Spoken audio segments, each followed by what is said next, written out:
चीन के दरमियान सरहदी कशीदगी ने एक बार फिर सर उठाया है और इस तनाव को सन 1999 में इंडिया के रवायती हरीफ पाकिस्तान के साथ कारगिल में होने वाली जंग के बाद से अब तक की सबसे बड़ी कशीदगी कहा जा रहा है। इससे कबल 2017 में इंडिया और चीन की अफवाज डोकलाम के मकाम पर आमने सामने आई थी, लेकिन गुज़श्ता एक हफ्ते के दौरान मरकज़ के जो ज़ेरे इंतज़ाम इलाका लद्दाख है उस समेत इंडिया और चीन के दरमियान line of actual control LAC जिसे कहते हैं उसके मुख्तलिफ मकामात पर दोनों जानिब से अफवाज की मौजूदगी में इजाफा देखा जा रहा है जो पहले कभी नहीं देखा गया है। सरहदी तनाज़ा इस कदर कशीदा है कि इंडिया के वज़ीर आज़म नरेंद्र मोदी ने मंगल के रोज़ बहरी, बर्री और फ़ज़ाइया तीनों फ़ौज के सरबराहों और कौमी सलामती के मशीर अजीत डोभाल से मशवरा किया है, लेकिन इस मुलाकात की तफसीलात अभी सामने नहीं आई हैं।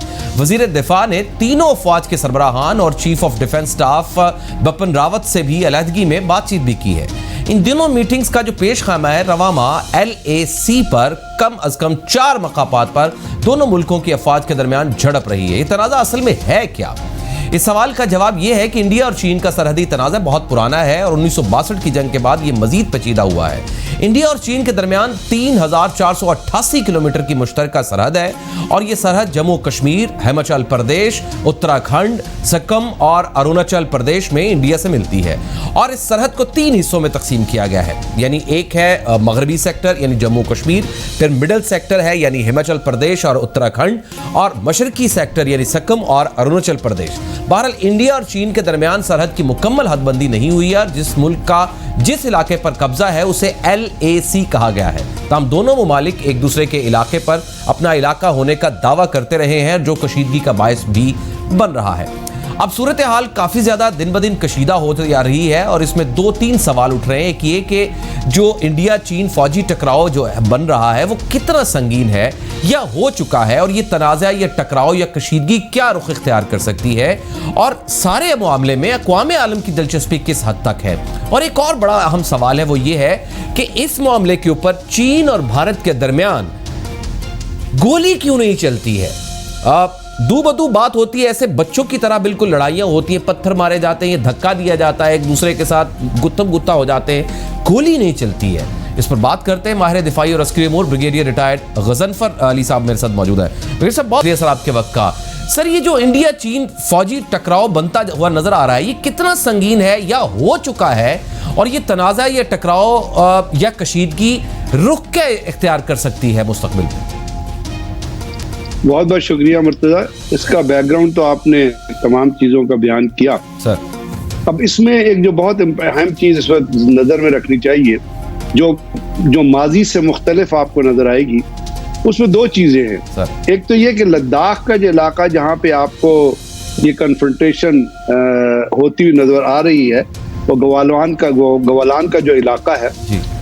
वहाँ पे सिचुएशन ये है कि 1962 में जिस वक्त इंडिया और चाइना की जंग हुई थी तो जंग के बाद इस सेक्टर में चाइनीज जो है वो 20 किलोमीटर पीछे चले गए थे और इस इलाके को उन्होंने नो मैन लैंड डिक्लेयर कर दिया था, लेकिन उन्होंने इस इलाके से अपना क्लेम विड्रॉ नहीं किया था। इसलिए कि ये इलाका जो लद्दाख का जो इलाका है ये जब आर्टिकल 370 इंडिया ने एनल किया, खत्म किया है और लद्दाख को और कश्मीर को और बाकी इलाके जब यूनियन टेरिटरीज डिक्लेयर किया है तो ये ऊपर जो कश्मीर का इलाका जाके वहां पे निकलता है और लद्दाख का ये इस पे इंडिया का, इस पे चाइना का क्लेम है।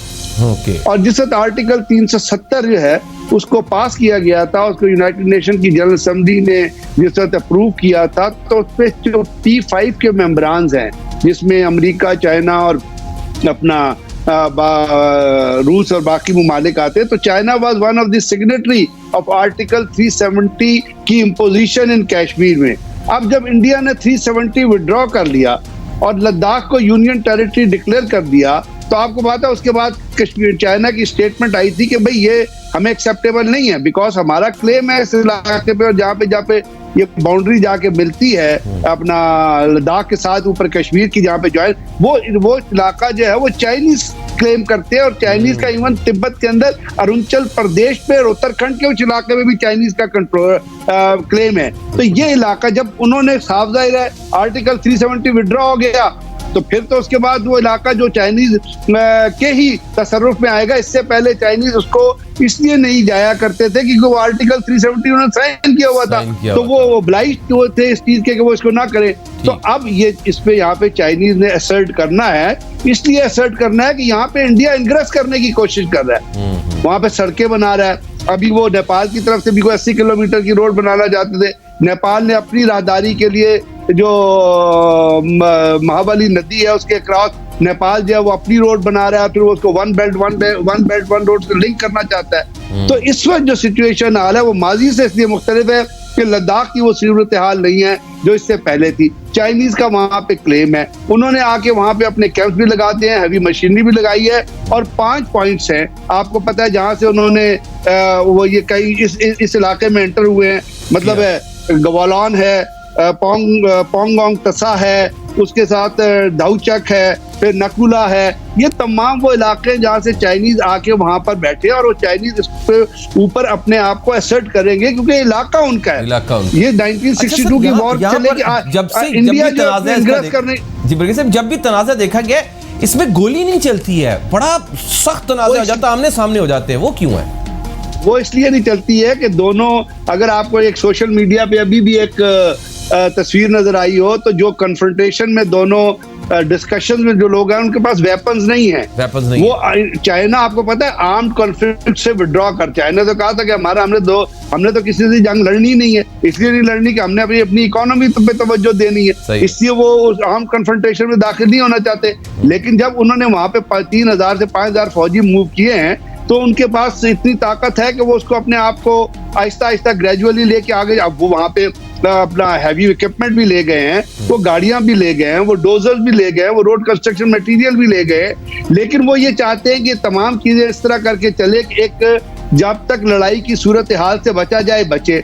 अब इंडिया जो है वो जो कुछ करता है वो जंग में तो दाखिल नहीं होना चाहता, क्योंकि देखिए ना इस वक्त जो सिचुएशन है वो अपना इंडिया के लिए भी, इकोनॉमिकली भी और डिफेंस के लिए इसमें सर जब अटल बिहारी वाजपेयी चाइना गए थे वहां जिस तरह से परवेज मुशर्रफ साहब का भी एक हुआ था कि मुझे शायद याद पड़ता है कि एक मुआहिदा हुआ था सीज फायर का, और अटल बिहारी वाजपेयी उधर थे, इधर परवेज मुशर्रफ थे, तो बहुत हद तक सीज फायर पाकिस्तान और इंडिया की हुई थी। कुछ इसी तरह का कोई मुआहिदा कुछ चीन के साथ तो नहीं हुआ अटल बिहारी वाजपेयी के दौर के अंदर कोई इस तरह, जिसकी वजह से ये शायद गन नहीं सामने करते, अगर गन मौजूद भी हो तो उसकी नाली का रुख नीचे रखते हैं, और जब आमने सामने होते हैं तो वो गन्स वगैरह नहीं पकड़ते, बगैर वेपन्स के एक दूसरे के अगर सामने आते हैं तो आते हैं। कोई इस तरह का मुआहिदा तो नहीं है? असल पे मुर्तजा चाइनीज तो बड़े आगे गए हैं। चाइनीज ने 1959 में नेहरू को एक लेटर लिखा था जी, चाइनीज प्रेसिडेंट ने, उन्हें कहा था कि जो LAC जो आप जिक्र कर रहे थे ना, लाइन ऑफ एक्चुअल कंट्रोल, इस लाइन ऑफ एक्चुअल कंट्रोल को जो है आप लाइन ऑफ पीस डिक्लेयर कर दे।